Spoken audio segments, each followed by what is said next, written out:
Bees have been in the news a lot lately, and of course, for very good reason. The pollinators are responsible for the lion's share of our food supply. Absolutely. And so as we see things like, hive collapse going on, it's something that we should be very concerned about. And as gardeners, just the importance of bees, the role that they play in the garden, and of course, it's so cool to see one up close and personal. My dad had multiple beehives growing up, and so these are very active, happy hives. Tell me a little about them.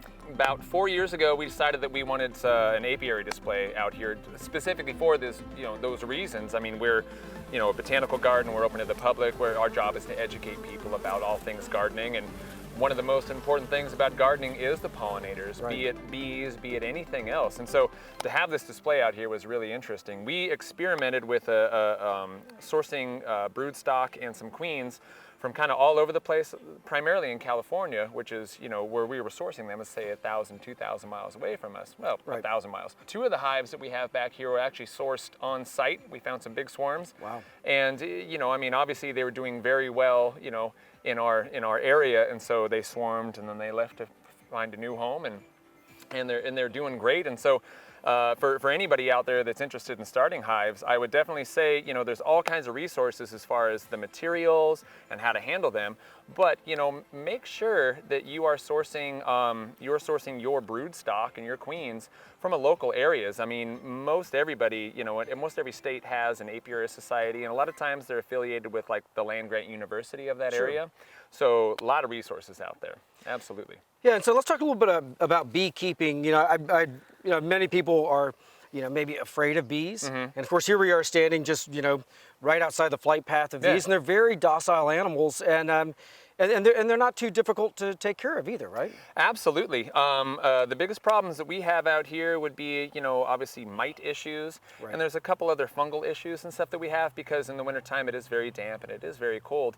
But, there's times you can come over here and, not have anything on in the winter times or, on a cloudy day and kind of lift it up and see what's going on in there. And as long as you're not messing with them, they're really not going to mess with you. They're just trying to live and do their own thing. And so that was the reason of also having a hive out here. I mean, we have a fence, far enough away to where people aren't going to be tapping it, but just to show people, and give them an up-close view, here is these happy, big collectives, and I mean, you can come around and you can walk and they're not going to bug you. They're just out there trying to do their job. Let's talk a little bit about hive collapse because, like I said, that is the hot button topic nowadays. And I think it's an important reminder that, just thinking about what we're putting on our plants.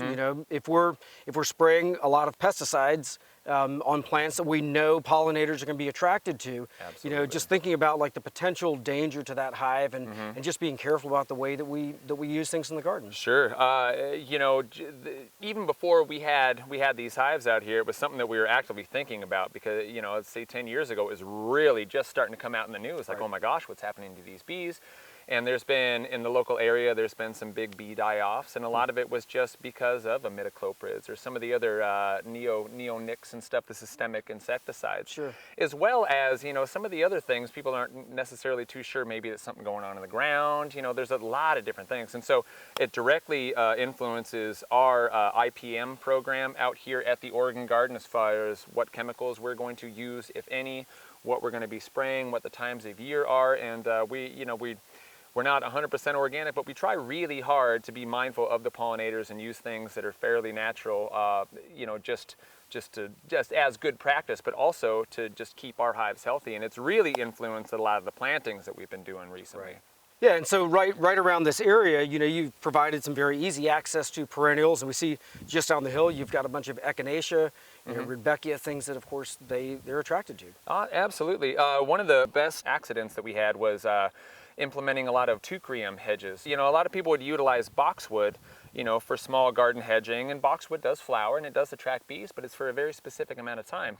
I was trying to come up with a planting that would just deal with some crummy soil conditions, real hot, real dry, maybe real wet at times, and just something that was green, looked nice, and maybe had a little flower on it. So I propagated up 4,000 teucrium, which it's one of the easiest things. You just dip and stick. In fact, you don't even need to dip it half the time. But got those out there, planted it, and 2 years later, you know, we have an abundance of native pollinators, not just the European honeybees and the introduced ones, but you know, the bumblebee populations and the mason bee populations have just exploded because you know, that plant has about a 2.5 month blooming cycle. I guess for homeowners or people that want to introduce bees into their yard, even if they don't want to keep bees, but they want to keep them in there, the most important thing is just think about things that have a long bloom time. You know, anything in the mint family obviously is going to attract a lot of bees, and the lavenders, and there's so many resources out there about pollinator attractor plants, but you know, be mindful as you're planting, put a big block of something, and then, you know, just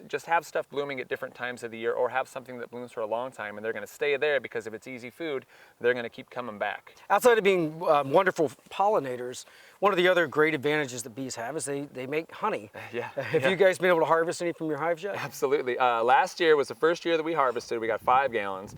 This year we have 2 new hives out here, and we're actually be able to do 6 gallons out of one of the hives, which is like, oh my gosh, wow, pretty incredible. A lot of people say, oh, are you going to sell that up there in the visitor center? And the answer is no, because it's all ours. In fact, we share it amongst the staff and some of our members and a lot of the volunteers. It's just a nice little treat for us at the end of the season to be able to have that. It's wonderful stuff too. To talk about, you know, like different pollen source and different nectar sources, and I've been able to utilize some of the wax in there to create some really nice topicals because I'm kind of a nerd, but you know, it's wonderful stuff. Real deep amber kind of goldenrod color, and just the smells coming off, it's amazing. It's such a wonderful thing. I've learned so much about it in the last 4 years.